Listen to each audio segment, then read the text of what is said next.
Bom dia! Na nossa aula de hoje de História, nós vamos dar continuidade na página 40 do nosso livro.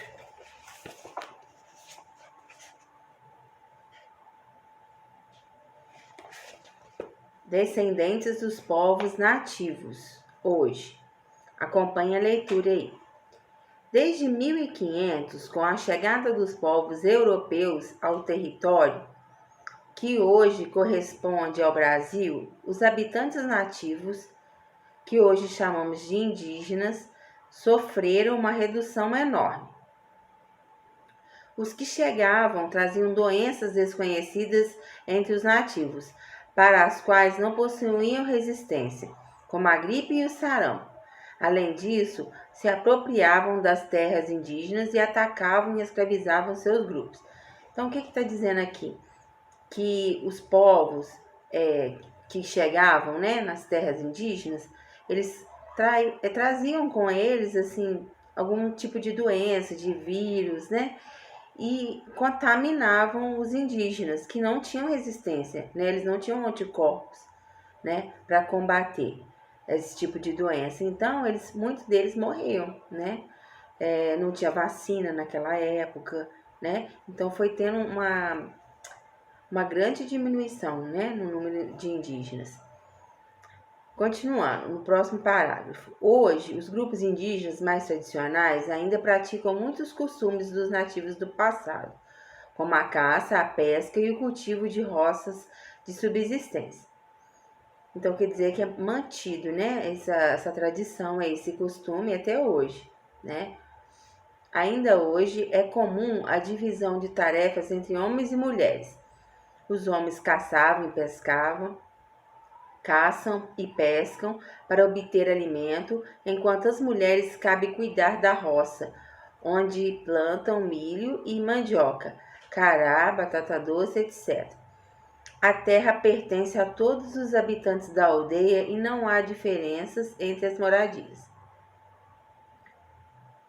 O contato com sociedades de não indígenas também acabou levando à perda de muitas características mais tradicionais dos povos indígenas.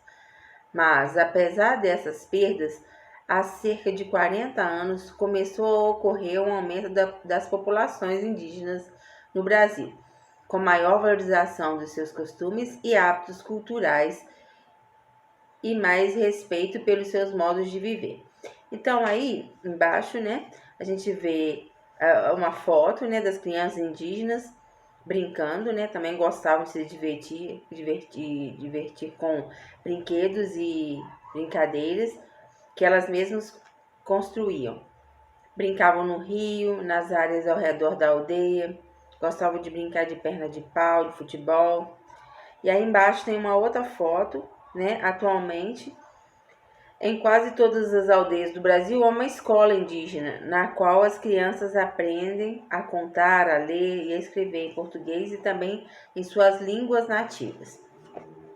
Agora, na página 41, o encontro entre os povos indígenas e os europeus. Então, vamos ver como que isso aconteceu.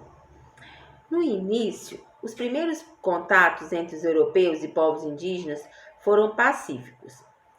Quer dizer, foi tudo tranquilo, né?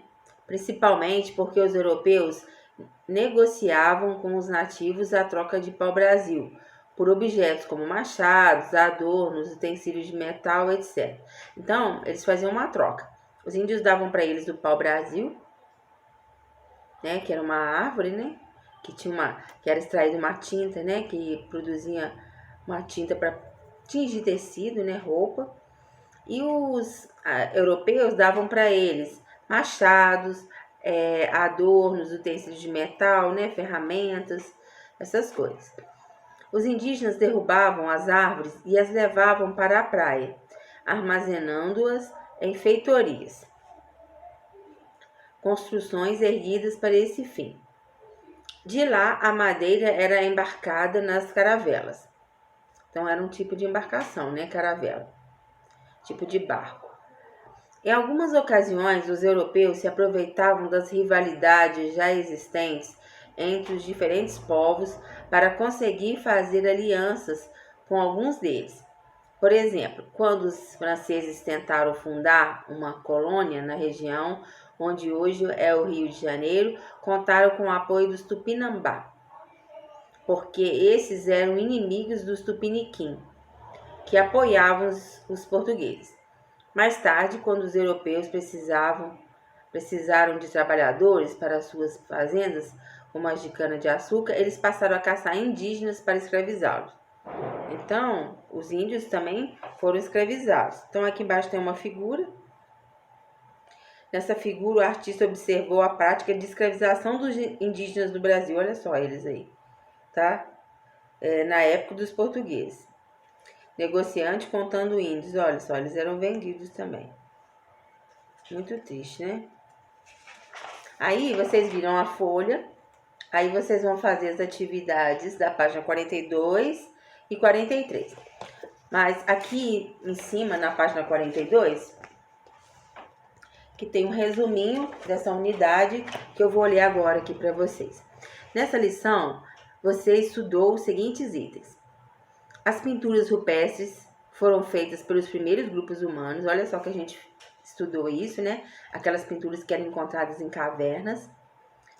Os costumes e os modos de viver dos grupos que habitavam o território brasileiro no passado ainda são conservados por seus descendentes, os indígenas brasileiros de hoje. Então, esses costumes eram passados de pessoas para pessoas, né?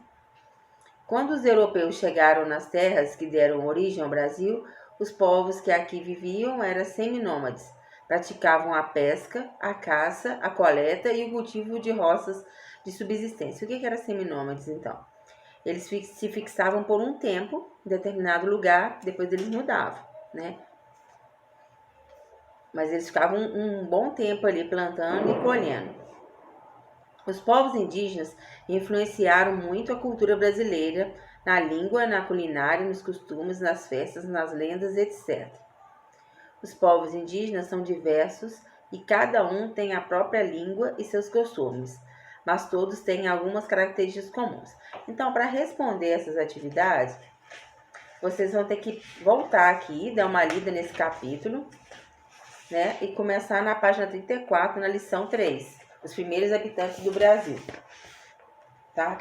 Então, tem que ler todo esse capítulo, né? Para poder responder essas perguntas aqui, tá bom? Aí depois tem mais uma página, que é os povos indígenas influenciaram a cultura brasileira, tá? Na página 44. Então, vou lá que eu vou ler esse pedacinho para vocês. As populações indígenas, principalmente as que permaneceram nos locais onde não são indígenas, os não indígenas se estabeleceram, tiveram uma enorme influência na cultura brasileira. Elas se misturaram com os afrodescendentes, com os europeus e com os asiáticos que aqui chegaram e transmitiram seus conhecimentos, linguagem, hábitos e tradições. Confira alguns exemplos. Na alimentação, o hábito de consumir mandioca, milho, peixe, tapioca, etc. Na linguagem, o uso de palavras principalmente de origem tupi e guarani. Nomes de frutos, locais e acidentes geográficos, como mandioca, abacaxi, Caraguatatuba, Pindamonhangaba e Tararé, Arapuã, etc. Nos hábitos, dormir em rede, tomar banho todos os dias, etc.